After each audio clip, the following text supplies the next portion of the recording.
Okay, friends, shalom and Erev Tov from Jerusalem. Good afternoon in New York, good morning in California, and whatever the time is in Switzerland, Brazil, Canada, and elsewhere. Good to see long-time participants in our webinars and newcomers. You are in for a treat, I promise that, when we sent out the invitation and posted it. Professor Sergio Della Pergola is the leading living demographer of the Jewish people, with so many books and articles that, well, you can look him up and see a list, but it'll take quite a number of pages to print it out. But in addition to being really the leading expert on the shape, the face, the characteristics of the Jewish people, contemporary, past, and projections for the future, he is a great mensch and a great person. And I'm sure it'll all come across in our session. As usual, our webinar is co-sponsored with Ruach Hidush, Rabbis and Cantors for Religious Freedom and Equality in Israel, the American Association of Jewish Lawyers and Jurists, and JPLAN, the Jewish Pluralism Legal Action Network. Some that have registered have already communicated me that things have changed and they couldn't log on. They couldn't join us now. So the encouraging update is that, as before, we are recording and will be posting the program afterwards. And I really recommend that you not only take advantage of what's going to transpire in the coming hour, but share it with friends, because the topic of the Jewish people is something that's close to our hearts, and going beyond the myths and beyond the hopes and beyond the wishful thinking, and getting the picture of where the Jewish people is today from the person who is the most authoritative source of sharing that with us is a great opportunity. I've asked Professor Della Pergola to focus on a number of issues. The first is the question of who is a Jew, and that's how we titled the session, the Who is a Jew, Demographically Speaking, because we have dealt in these webinars with the question of who is a Jew from a halachic and legal perspective, but the perspective of a demographer is different. So who is a Jew from the perspective of demographer, and what insights may that provide us with in figuring out these numbers that are thrown around as to how large or how small is the Jewish people? I have also asked him to do what he is the best in doing, and namely giving us a bird's eye view of what's the Jewish people like today, how is it different than yesterday, and something about the projections for the future. And something that came up recently has to do with emerging Jewish communities. I happened to participate in a seminar on the Abu Yadaya, the community that's growing in Uganda, that's sponsored and under the auspices of the Masorti movement. There are emerging Jewish communities in Central America. And this raises a variety of issues: legal, sociological, ethnic. So some words, again, from the perspective of a demographer on what happens with those emerging Jewish communities and what kind of impact are they making and what can we look for in the future. All right, without further ado, Professor Sergio Della Pergola, the microphone is yours. And if you are still muted, unmute yourself. Thank you. Thank you very much, Uri. I am very pleased to be here tonight for us this morning or afternoon for others. It's really an occasion to present a number of thoughts and to discuss them. I must say about myself, because I mean, in spite of the wonderful presentation, perhaps not everybody really knows me. I was born in Italy in 1942, so I'm quite a testimony to a few things. And I must say, I will squarely say, during my life, I have seen, as you have, many of you have, of course, amazing changes in the Jewish world. Some of these changes I repute unquestionably as miracles. I will not tell you the details, but I think I was a witness to one of them, which allowed me to survive World War II. Some are expected developments based on rationality, on calculus, on factors, explanatory variables. And some, I would regretfully say, are also very serious mistakes in judgment and operation. So we have a variety of things. The transformations are quite spectacular. What we know and what we shall see, of course, is the growth of the Yishuv in Israel, and therefore a totally different geography of world Jewry, a different context, different cultures, different political and legal systems. This is more or less known. But what we try to do from demography, especially from my perspective, is to try to give a global view of these changes, and to try to find some logic in the system, and which may also help to develop reasonable expectations toward the future. I would say what is probably obvious to many of us, demography, of course, is not only numbers. It is, yes, counting people and assessing populations. But in the case of a minority like the Jews, and of course there are other minorities as well, which is defined not only in terms of its biology, but very fundamentally also in terms of its identity. That is the complex of symbols, of ideas, of institutions, of human relations that characterizes a community.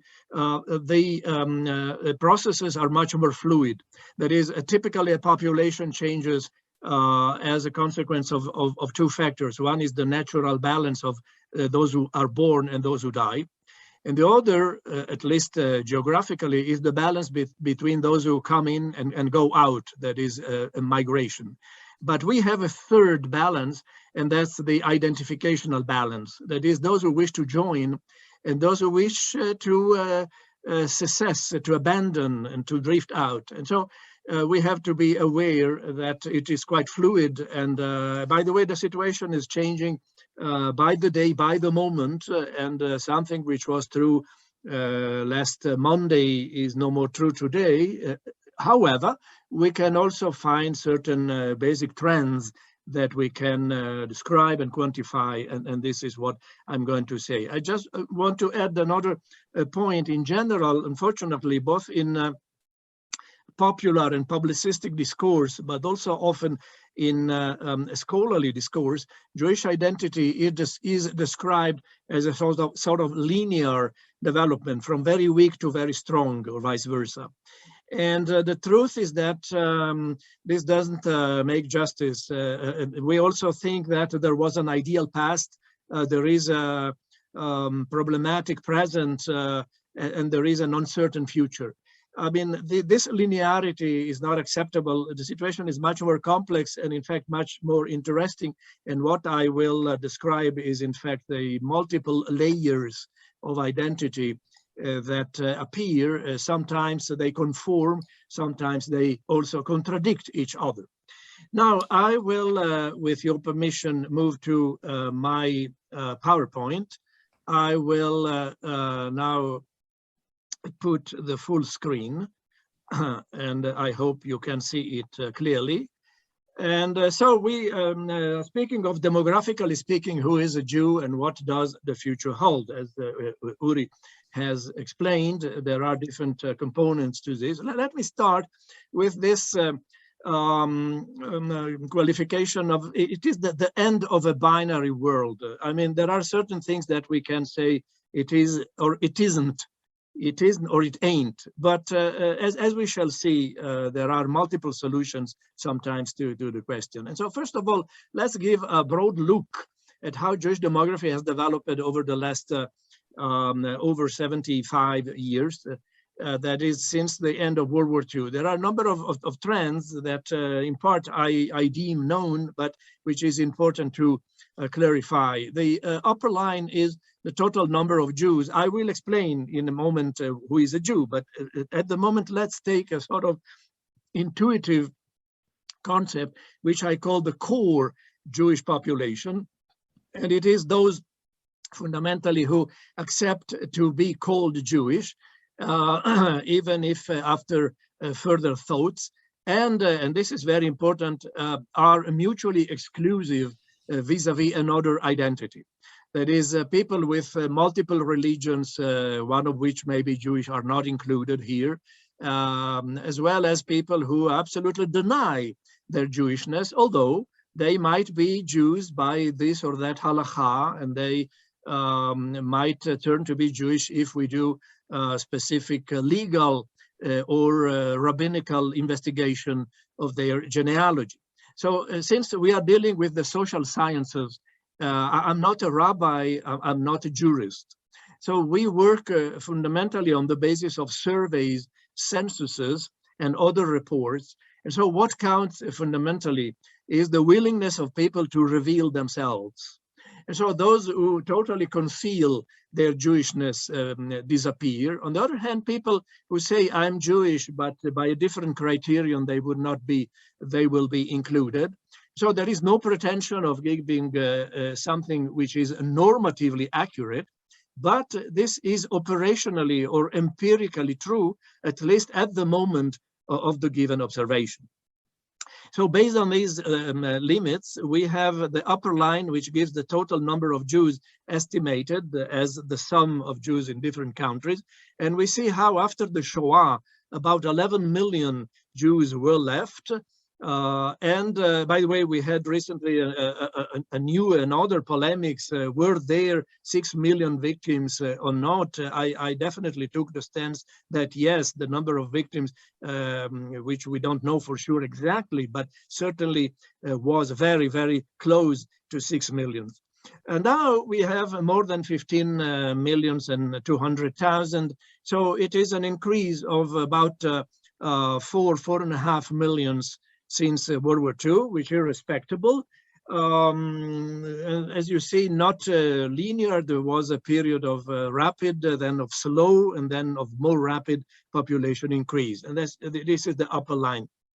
But then there are other lines. The green line, which is the second from above, indicates the total of Jews in the diaspora, that is out of Israel. Now let's move for a moment to Israel, which is the blue line on the bottom.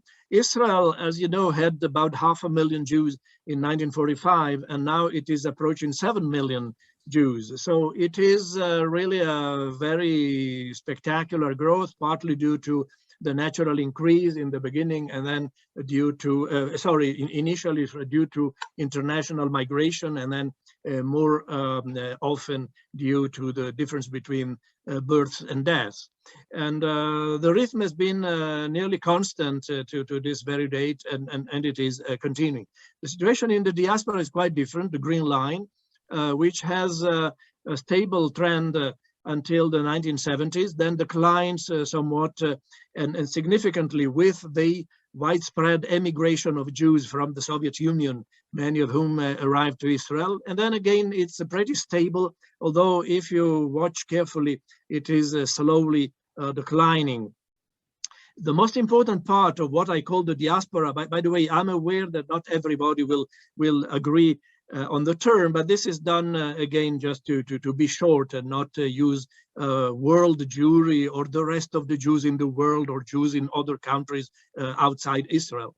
So the United States of America, which is a blue dot line configuration, has grown significantly since World War II. However, the rhythm of growth has been significantly slower than that of Israel. And therefore, at some point, probably around 2010, Israel probably became the largest Jewish community, again, in terms of this core Jewish population definition, which is, I acknowledge, a little bit restrictive, but on the other hand, has the advantage that it can be applied to all countries in the world, whereas if I were taking a different definition in each country, then comparisons would become impossible. The next line of interest is the dotted brown line, which is the total population in the world on a scale 1,000 bigger. But what is interesting is that Israel and the total population in the world have grown exactly at the same rhythm. What is different is the rhythm of the diaspora. Therefore, the total of world Jewry has been growing more slowly. And this is demonstrated by the dotted red line, which is on a different scale. It is on the right hand of the graphic. It is Jews per thousand world population. That is, in 1945, there were about 5 Jews per thousand inhabitants of the planet. And today there are left less than 2 per thousand, which means that, of course, in a situation of growth, those who grow more slowly become a smaller proportion of the total. And the Jews are now less than 2 per thousand, or if you wish, 1 per 500.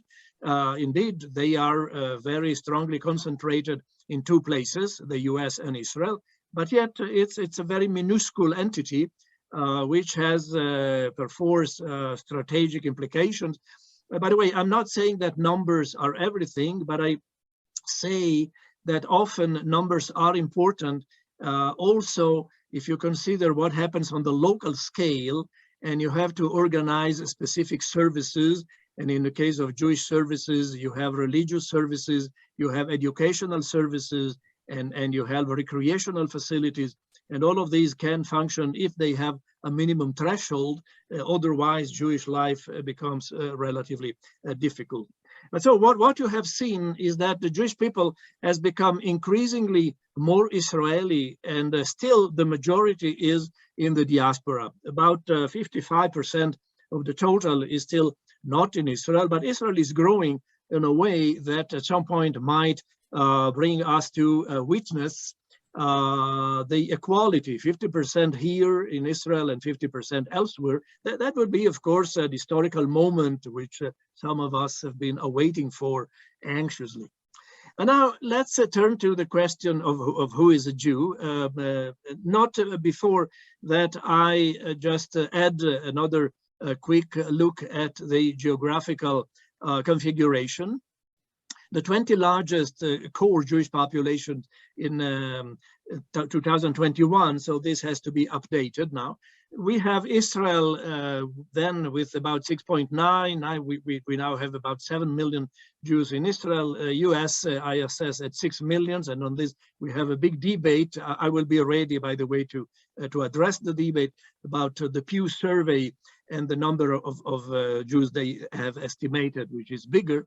But then these two protagonists hold about 85% of the shares of this association, and all of the rest hold together more or less 15%.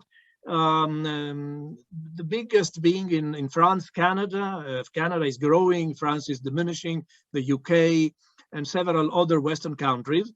Besides the remnants of what once was the very big power of the Soviet Union, and now is reduced very much in Russia, Ukraine, because of emigration, and in the other republics. And then other Western countries, such as Australia, which has basically taken the place of South Africa, which in the past was bigger, some places in Latin America, and some other places in Western Europe.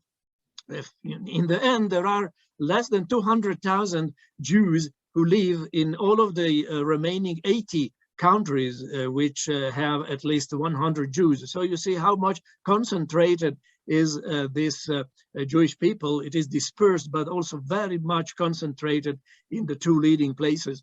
And this has huge implications in terms, I would argue, of the internal discourse. That is, the two main shareholders need to have a culture of conversations and collaboration and mutual understanding to run the whole operation. Otherwise, it becomes quite difficult. And unfortunately, I must say that I'm not very happy about how things have been going over the last years.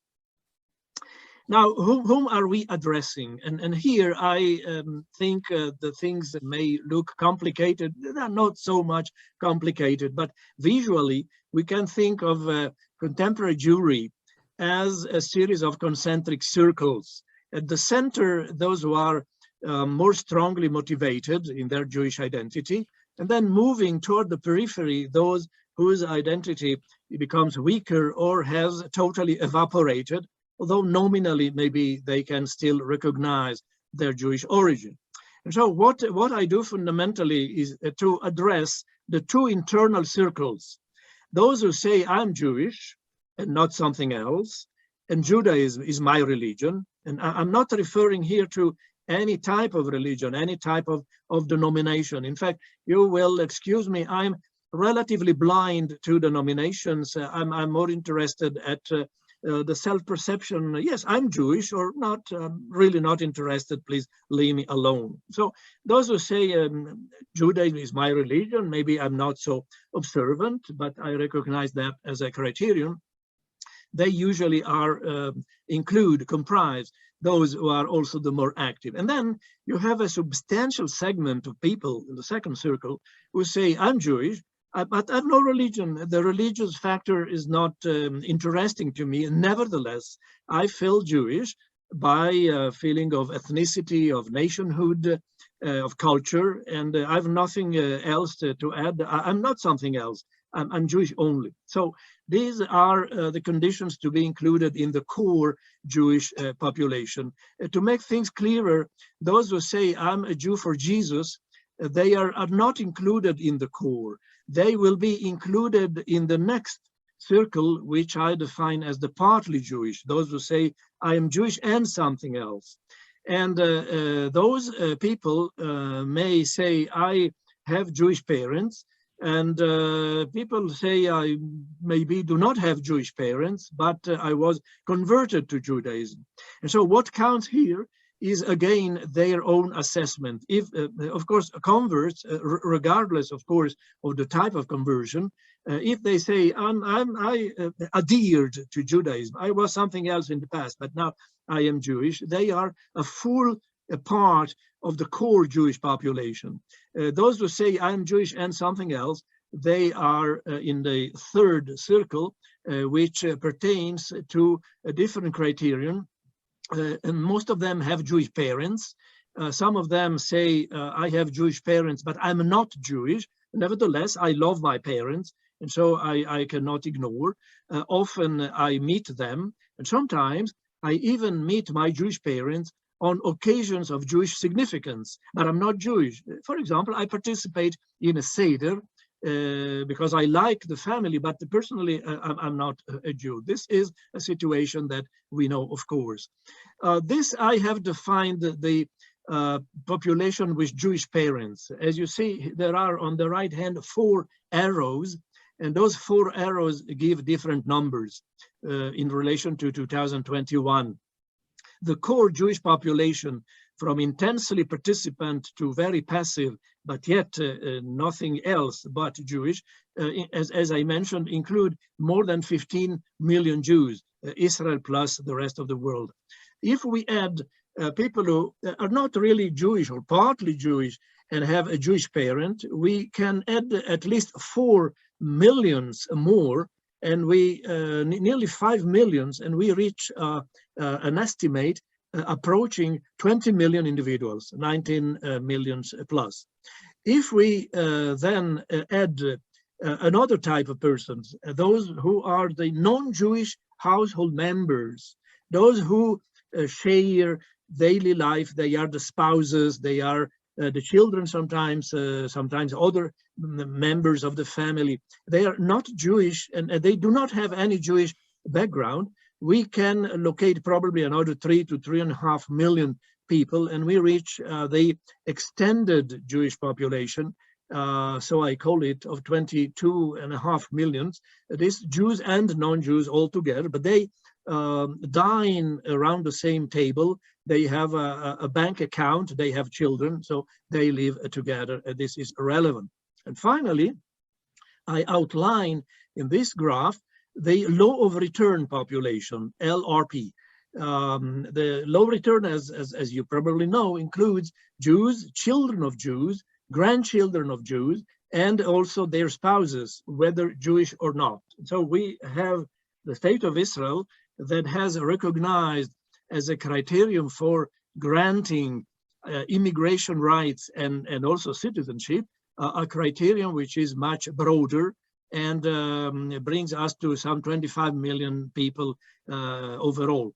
So summarizing, the difference between the core and the low of return, in my opinion, is about 10 millions, which is very significant.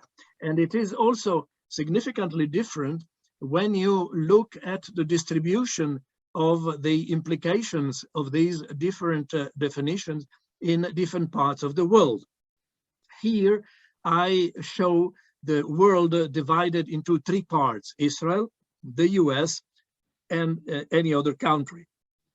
As you can see, Israel, moving from left to right, if we take the more limited definition of the core, as about 45% of the total, which is around 15 million, the US about 40%, and the rest of the world about 15%. But as long as we move to the right, to the more extensive definitions, the more inclusive, which include Jews and non-Jews or people of very distant Jewish origin, in the end, Israel has less than 30%, the US more than half, 53%, and the rest of the world about 80%. And the total, as I mentioned, is more than 25 million people.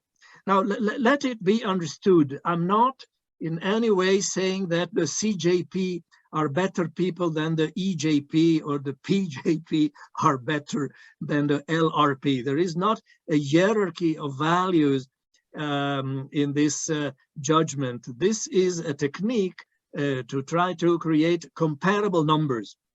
The problem often is that the press and sometimes also scholars compare numbers and trends that apply on the one hand to the core, for example, and on the other hand to the low of return population. I'll give you just one example of these very tense days when we all follow with apprehension what's happening in the Ukraine. And in the Ukraine, the Jewish population by the core definition, in our opinion, is about 45,000. But based on the law of return, we can catch about 200,000 people. And so when the press says there are 200,000 Jews in Ukraine, this may be true in the theoretical hypothesis that all of them will want to come to Israel on Aliyah, but it is not really true in terms of what they feel inside and their motivation and their interest of knowledge or identity as Jews. So my point is that we should compare comparables and not things that are completely different, the ones with the others. Now, I'd like to say a few words about Jewish identity, having outlined the complication of the definitions, saying that what I call the what, the why, and the how, these are three different dimensions that we have to study separately and in integration. The definition of what is Judaism to you, is it a religion, an ethnicity, parentage, your culture, is one thing. This is a very general criterion. Then what motivates you to be Jewish? It is a remembrance of the Shoah, it is belief in God, pertainance to a community, or support for Israel, and so on. And finally, how in your personal life you describe yourself, for example, Haredi Orthodox or Reform, progressive, just Jewish, mixed, and so on. So these are three different dimensions. Unfortunately, usually they are studied in separation, and there are very interesting and surprising connections and contradictions between them. For example, I will tell you this, people define Judaism as their religion, but do all those who say I'm Jewish by religion believe in God? Absolutely not. We discover that maybe 1/2 of those who say Judaism is my religion believe in God, or those who believe in God, are they necessarily Orthodox or just Jewish? Well, there are very interesting and surprising findings, and this we have both for the US through the Pew survey and in Europe through the recently published JPR survey, to which I move, showing some comparisons that appear in the latest JPR report, where we compare the 3 major areas of interest on a number of variables. So first of all, in terms of what is Judaism? Is a religion only, also a religion, ancestry only, or also ancestry? And interestingly, there are some differences between the 3 major continents, although those differences are not so spectacular. For example, we find that religion is mentioned more often by the Europeans, whereas in the United States, it tends to be lower. And the United States Jews, this is the 2013 Pew. Now, indeed, we have the 2020 Pew, and we will be able to update this soon. In the US, though, ancestry is clearly dominant upon religion. That is, it is a different type of pertainance, and Israel is, in a sense, in between, with more religion than Europe or the States, and slightly less ancestry, although ancestry in Israel too appears to be stronger than religion. In other words, Israel is fundamentally a modern secular state. It's not a theocracy, and the religion is pervasive and important, but there are other factors of belonging in Israel as well as in other countries in the world. And another question is, what is really important to you to be Jewish? And here we also find quite a lot of consistency when we compare the 3 main regions. And we find that remembering the Holocaust is quite clearly the winner most of the times, although in Israel, belonging to the Jewish people appears to be stronger. Israel per se is not the strongest, and not even in Israel. This is perhaps may surprise someone, but clearly the Holocaust and Jewish peoplehood are more important than support or belonging to the state of Israel. And finally, we find that the weaker component is believing in God / observing Jewish law, and with differences, stronger in Israel, weaker in the US, in Europe, quite similar to Israel. What we cannot give, unfortunately, is one further parameter, and that's responding to the question, leading a moral life or dealing with social justice. We have the data for the US, and in the US, social justice and a moral life tend to compete with the Holocaust as the strongest motivator for your Jewishness. In Israel, much less. But unfortunately, we don't have the figures for Europe, and so we didn't put this here.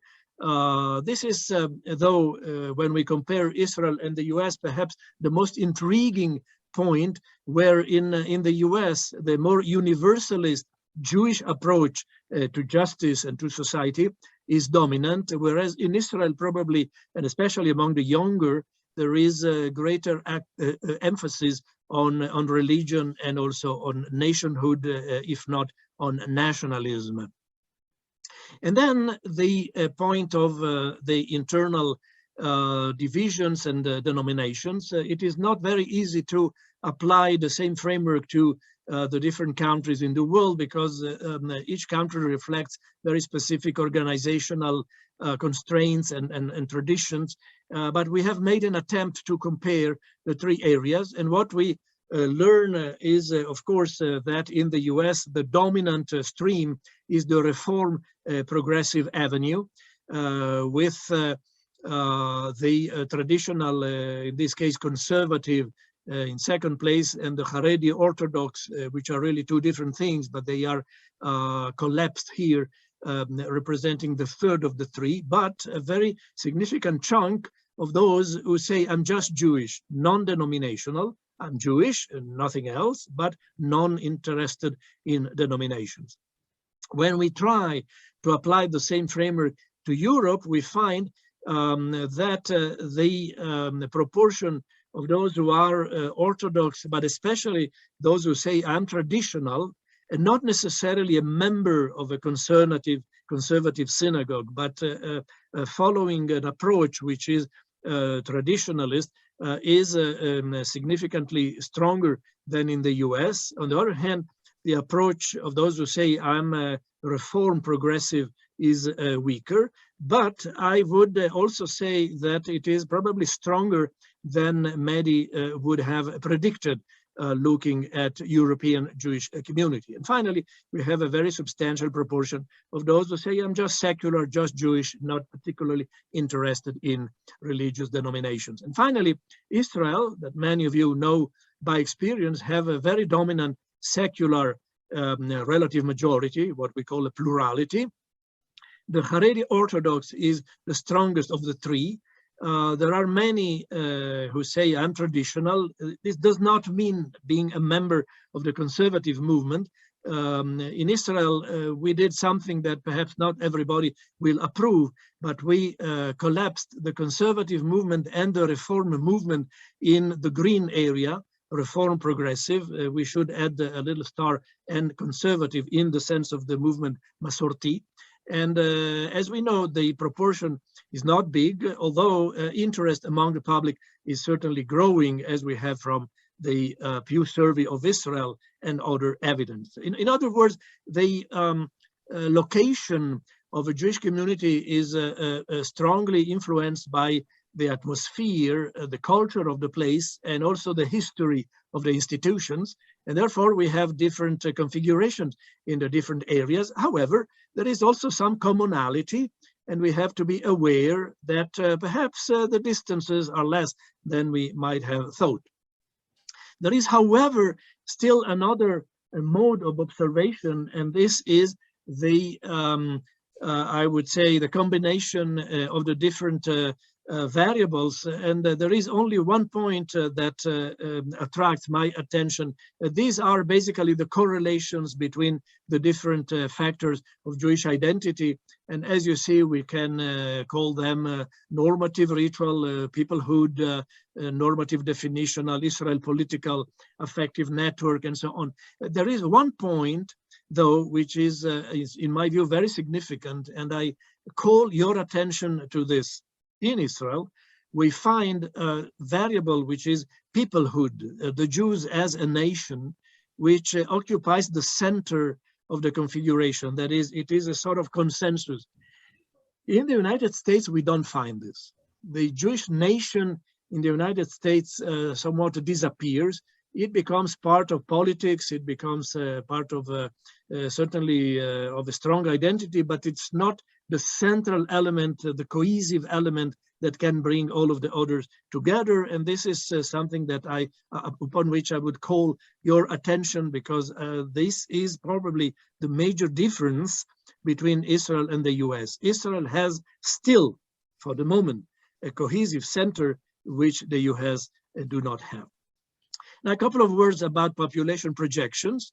And here I'm talking mostly about Israel. This is well known, but it is quite impressive to watch this. That is the rapid growth of the Haredi population in Israel, a very fast population growth, which will bring Israel from the current 9+ millions without the territories to about 20 millions, if nothing changes, by 2065, which is 43 years from now. The proportions will change substantially. We expect Haredim to outnumber the Arabs in this country and to become a significant segment of the total, much more than now. But what is even more amazing, I use the word, is what is expected to happen in terms of the additional population that will be added between 2020 and 2050.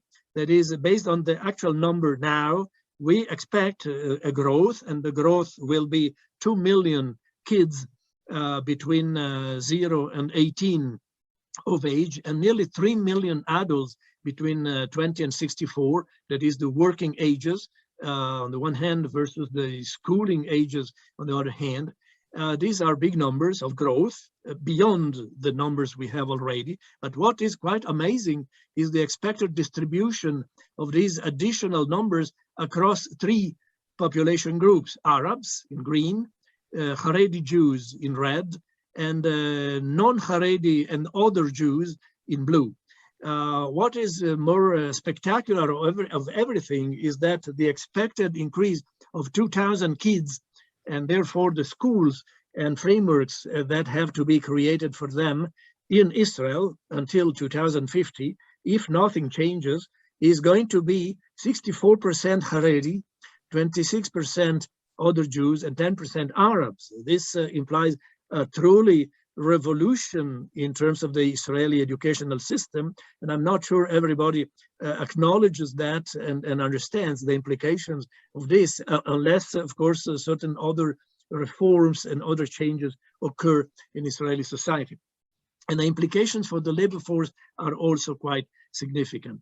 Having said that, the diaspora is expected to decline somewhat, and so Israel will become more and more the center of the Jewish people. Of course, projections are not prophecies. We have to be very cautious with what we say, but these are the trends projected based on the ongoing changes. And finally, just a word, the question of emerging communities is really very interesting, and it has grown spectacularly in Latin America. Now, in Latin America, we can say something that perhaps is mind-boggling. It is that if you consider the proportion of Jews among the conversos and among those who lived in Spain and Portugal at the time of the Inquisition, and you consider migration to Latin America and population growth, and then you consider migration from Latin America to the States and other places,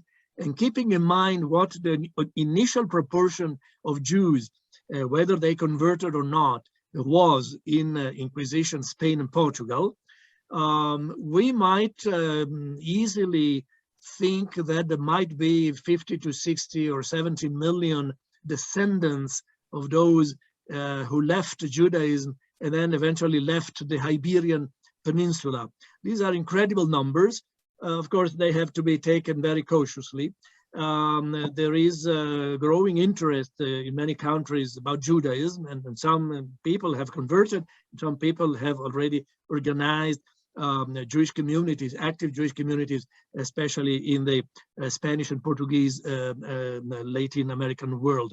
The potential is there. The question is how it is managed and what are the criteria for inclusion. This again turns to the political and to the normative, and I don't want to expand too much. But one last thing I want to say, and that it's that usually the re-entering the Jewish people, sometimes through formal conversion, acts in a way that catches probably only one component of the total complexity of Judaism. That is, it catches the traditional normative ritual, or in plain English, the religious component, whereas Judaism is more complex than religion. It is religion, but it is also other things. It is family life cycle, it is learning and scholarship and education.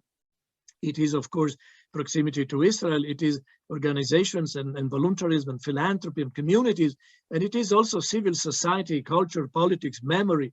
And above all, it is Jewish peoplehood that is this integrated notion that we find at the center of the perception in Israel and also in other countries, although less so in the US. So the question that I have in my mind is, what does it mean to return to Judaism? Does it mean to return to a religion only, or also to the more complex configuration of the many possibilities and options that we may have?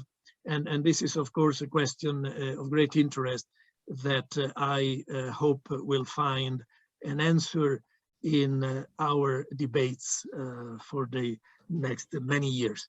So thank you very much. I've been a bit diffused and lengthy, but I hope it was useful. Well, thank you, Professor Della Pergola. You are everything that I promised, and I think much more.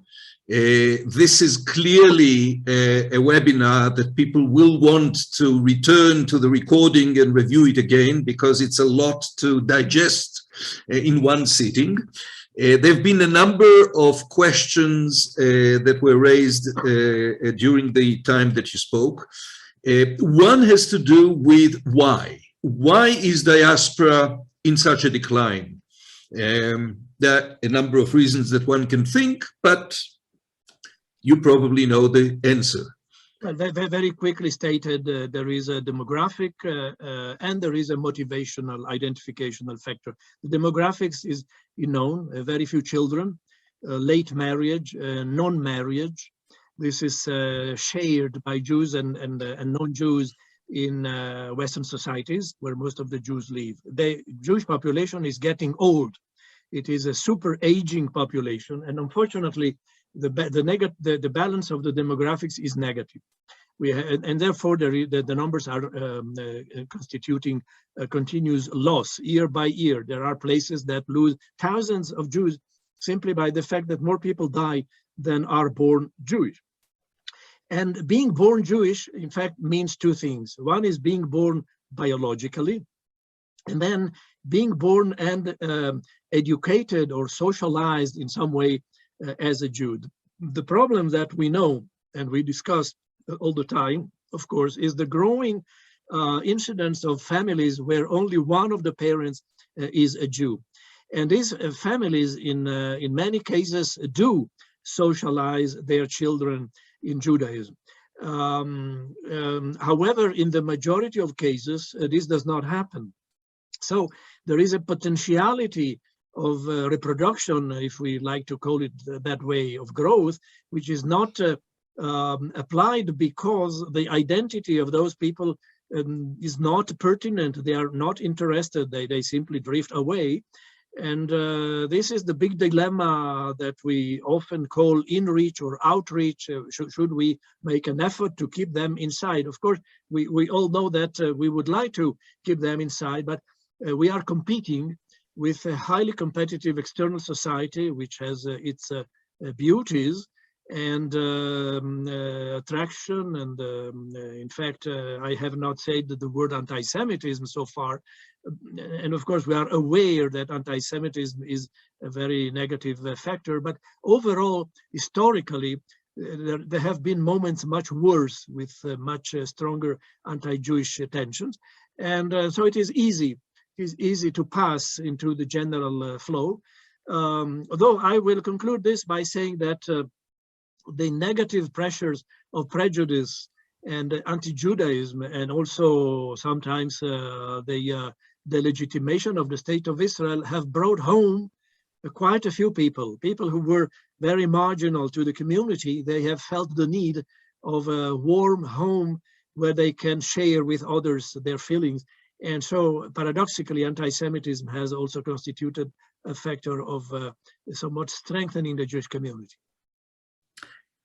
Professor Steve Cohen is asking, please review why you find the Pew estimate too expensive, a view that is joined by Brenda, I said, our friends at the AJYB. What's the difference between the CJP and the expanded number that most US social scientists prefer? Well, first of all, I am... Without becoming too technical. No, very simply stated. First of all, I'm corresponding with many colleagues, and they tell me the consensus says that we have such and such. And I say, as a social scientist, there is no consensus. Everyone is a loner, and everyone competes with others, and then may the best win. But I will not give up because the market is selling this product instead of that other. My point is very simple. The recent Pew did a very extensive definition of who is a Jew, And they concluded, I mean, it included the religion and then culture and ethnicity and parentage. But then in the end, it says the background and the origin of the family. Now, origin of the family is already beyond what I call the core Jewish population. It is important. I have shown you that there is such a circle of family origin, Jewish parents maybe, or certainly Jewish grandparents, but does not mean anything in terms of the personal commitment. I'm interested at defining something which is reflecting personal commitment, and also, as I say, the exclusive belonging to this group and not to another. And therefore, in fact, I have excluded the partly Jewish from my core. The Pew does not exclude the partly Jewish, and those are in 2013 about 1 million. In 2020, I assessed them at roughly 1.5 million, because this is a process that grows. And therefore, to conclude, they say we have 7.5 million Jews, but including also those of Jewish origin, who probably will not go a long way to assert they're Jewish. And I don't include that 1.5 million, and I say there are 6 million core Jews, which is more comparable to the 7 millions that we have in Israel. Otherwise, we really compare two different things. In Israel, by the way, we have 500,000 of those people who are Israelis, who are serving in the army, who are paying taxes, and who study and teach in schools, and they are totally an integral part of Israeli society. But they are not included in the core Jewish population. They are included in the broader definition. In other words, if you wish to compare broader definitions, let alone the core, we say in Hebrew, bevakasha, then we will have 7.5 million in Israel as well, and 7.5 in the US. Well, while we are discussing controversy, I noted that you list Ukraine as having 43,000 Jews. That's a very, contemporary current issue, because the Israeli news repeatedly speaks about approximately 200,000 Jews in Ukraine. The 200,000 is my figure on law of return.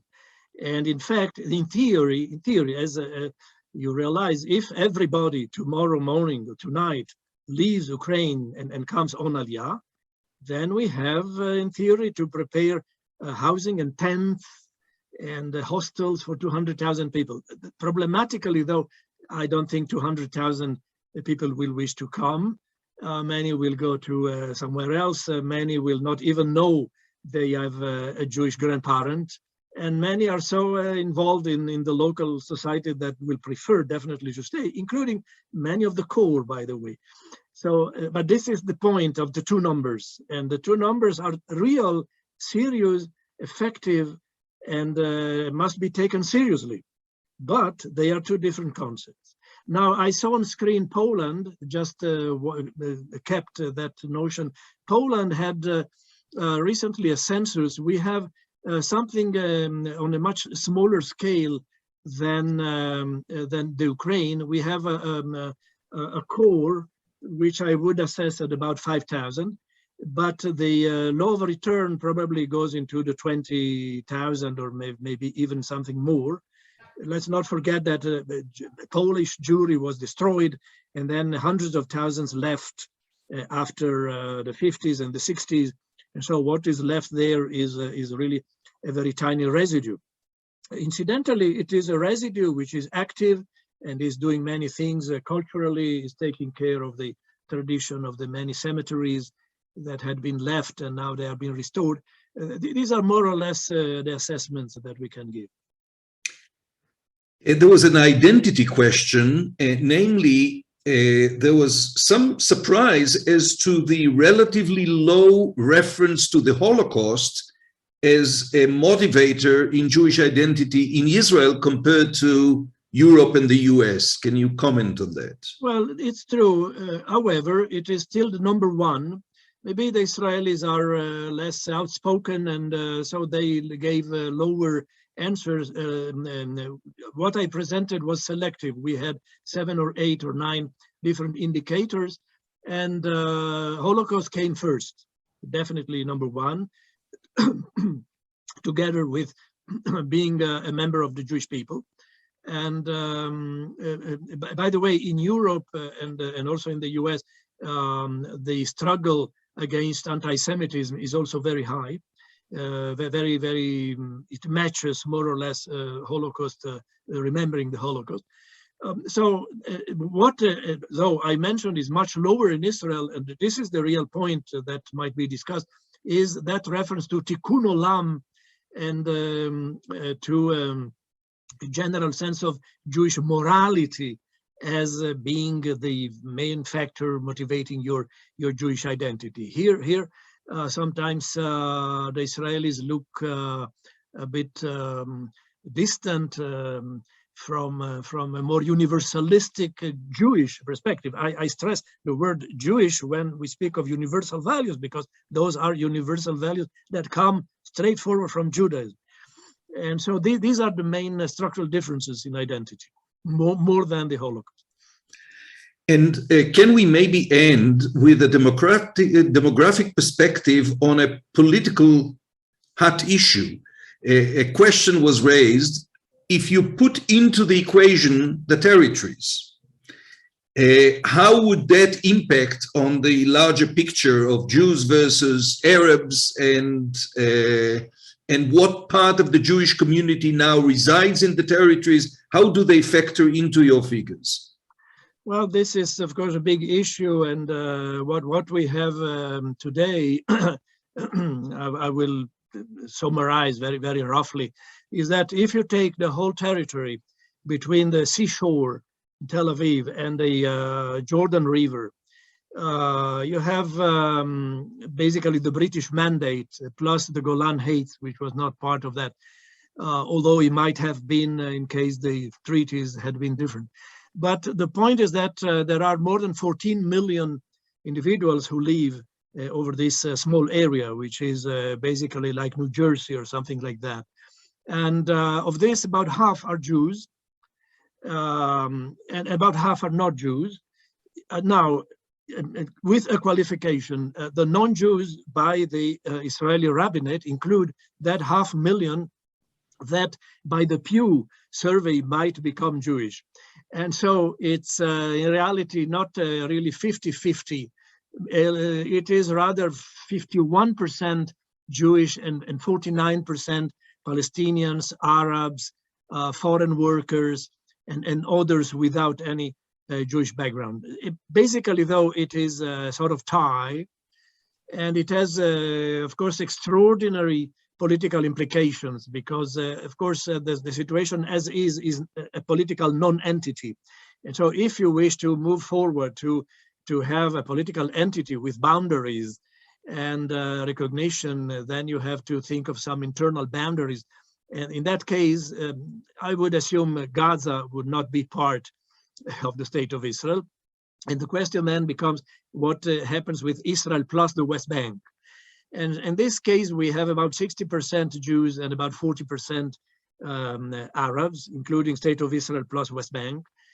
And from this point onward, it turns to a purely political conversation, because you ask yourself, is a state with 60-40 a Jewish state? It is a binational state. Is it possible? Are there other examples in the international polity where two groups which are basically hostiles, the one to the other, live together under one flag? It does not exist. I must say, I have searched very carefully. In Cyprus, for example, you had the Greek and the Turks. The proportions were roughly 85% Greeks and 15% Turks. And the old Cyprus was split down into political entities, and there is a border dividing the north, the Turkish north from the Greek south. You have Guyana, which is a small country in Latin America.